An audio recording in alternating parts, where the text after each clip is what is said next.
There's a specific kind of fear that lives inside a house at night. Not the fear of something outside, the fear of something inside. The fear that comes when you hear a sound, and you know, nobody else should be there. These are 3 real accounts from people who heard exactly that, and some of them never fully recovered from what followed. Our first story comes from a young man who grew up largely alone. His father died when he was young, his mother was often away, and the one person who filled that gap, his Uncle Steve, eventually stopped showing up without any explanation. By the time he was 18, he had the house almost entirely to himself, just him and his 13-year-old Australian shepherd, Jojo. One night in January, the Christmas tree was still up. He woke up and noticed Jojo wasn't in bed beside him.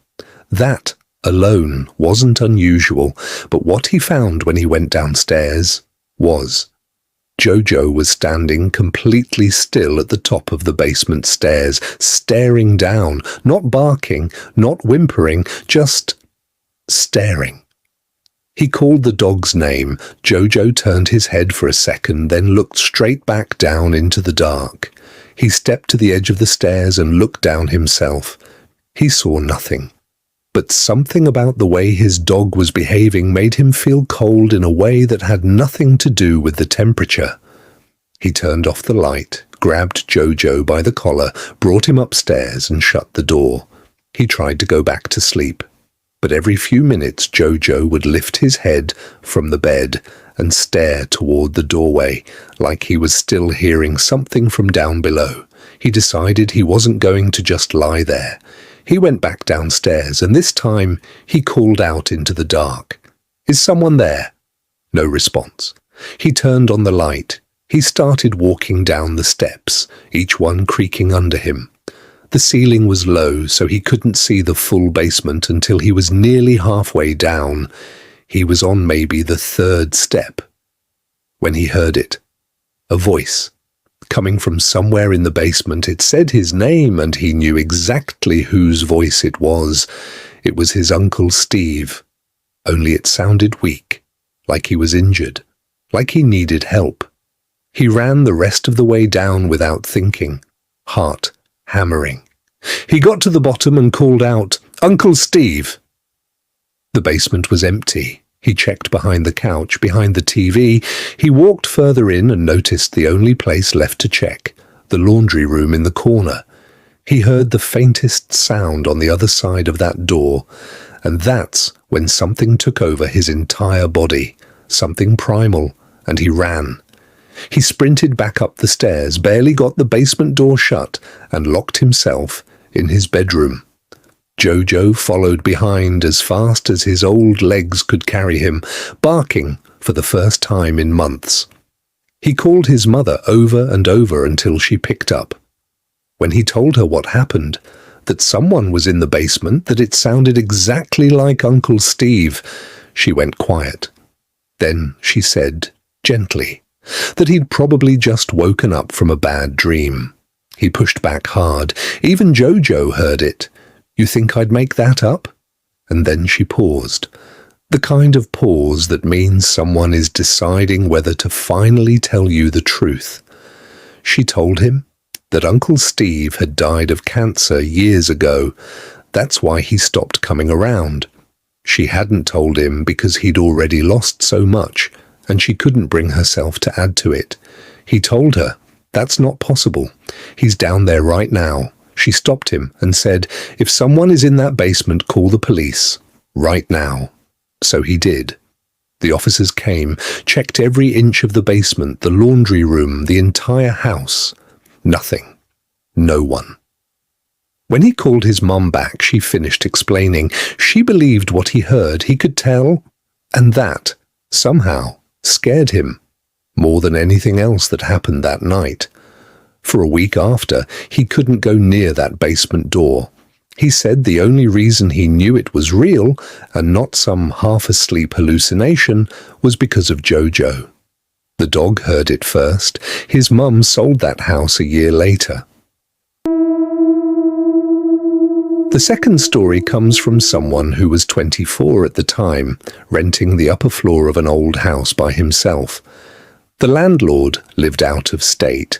The first floor below him was empty, supposedly being renovated before a new tenant moved in. He told himself the uneasy feeling about sleeping above a completely dark, empty floor every night was just him being dramatic. For the first few weeks, nothing happened. Then one night around 1 a.m, while he was lying in bed, he heard a single footstep directly below him. He froze, waited. A few seconds later, another one. Slow, deliberate, like someone carefully walking through the empty living room below. He told himself it was the house settling. Old houses make noises. But this didn't sound like a creak or a pop. It sounded like weight, like actual pressure on floorboards. It kept happening, not every night, but consistently, always late, sometimes footsteps. Once the sound of a cabinet door shutting. He called the landlord. The landlord was dismissive, said old houses make strange noises, said no one had keys except the two of them. That response did the opposite of reassure him, because now he felt like if something was wrong, he was completely on his own. One Friday, he came home late, nearly 2 a.m. The second he stepped into his apartment, something felt off. He couldn't explain it. Nothing looked different, but something felt different. He stood there listening, and then, directly below him, a thud, like something hitting a wall or a piece of furniture. He backed up so fast he nearly tripped. Then came more footsteps. He left immediately, sat in his car with the doors locked and called the police. 2 officers came, checked the entire first floor, found nothing. No sign of forced entry, no one inside. But over the days that followed, he started noticing things. The first floor door, open by an inch, when he was certain he had closed it. The smell of cigarette smoke near one of the downstairs windows. He didn't smoke, neither did his neighbors. And then one night, the footsteps stopped directly beneath his bedroom. He lay in bed holding his breath. Then came tapping. 3 taps. Then silence. He texted a friend asking if he could come stay. While he was waiting for a reply, 3 more taps. Same spot. He left without changing clothes. The next day, he brought his friend back with him. They checked everything. But when they got to the downstairs kitchen, his friend crouched near one of the lower cabinets and said, "What is that?" Jammed in the back, almost hidden, a cigarette butt. Fresh. Someone had been in that house. He called the landlord again. The landlord came out, found nothing obvious, but discovered that one of the back windows didn't lock properly. From the outside, it could be forced up just enough for someone to climb through. His theory, someone local had figured that out and was using the empty floor whenever they wanted. That evening, he went back one final time to grab clothes and his laptop. He was upstairs packing when he heard something new from the floor below. A cough, clear and unmistakable, from the first floor hallway. He grabbed his bag and ran, called the police from his car. This time they found evidence. Fresh marks on the windowsill, dirt, and in a downstairs closet, a blanket that didn't belong to anyone. He moved out that weekend. He says that to this day, any sound in the house at night hits differently. The third story comes from a 22-year-old named Chris.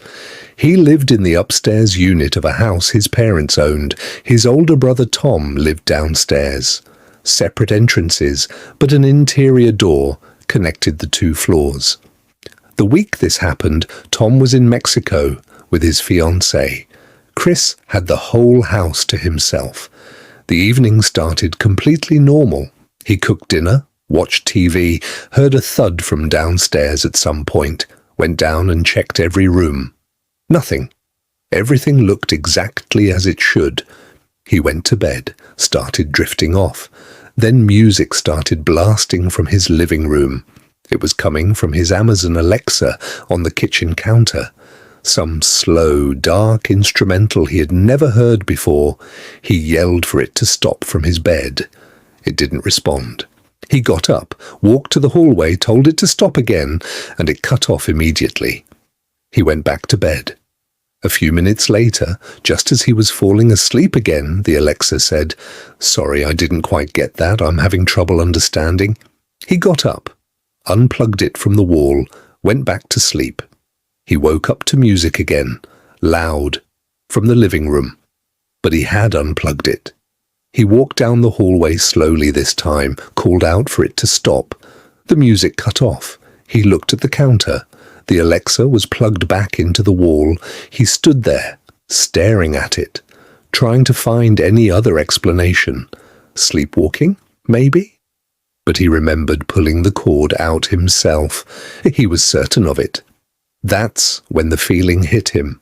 The specific feeling that something is genuinely, seriously wrong.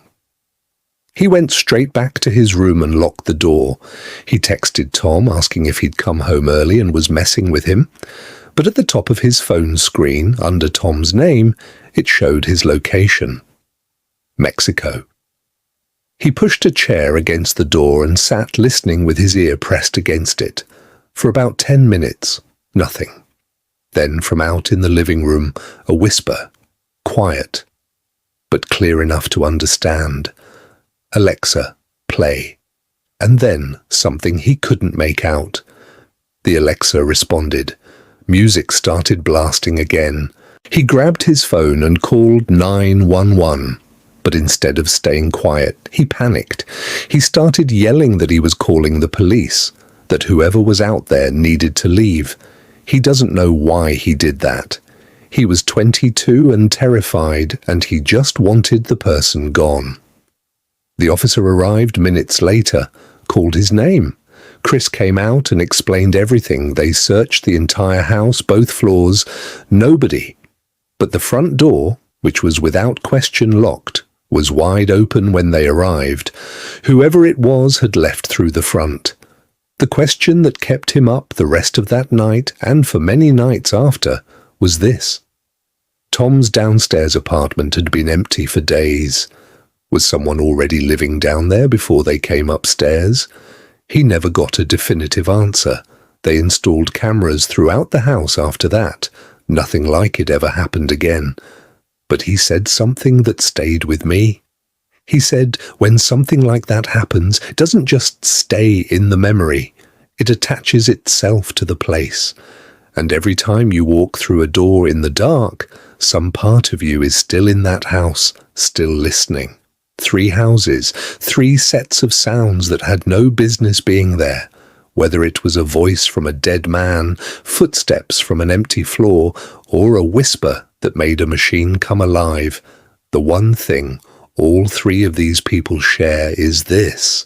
They trusted what they heard, and they were right to.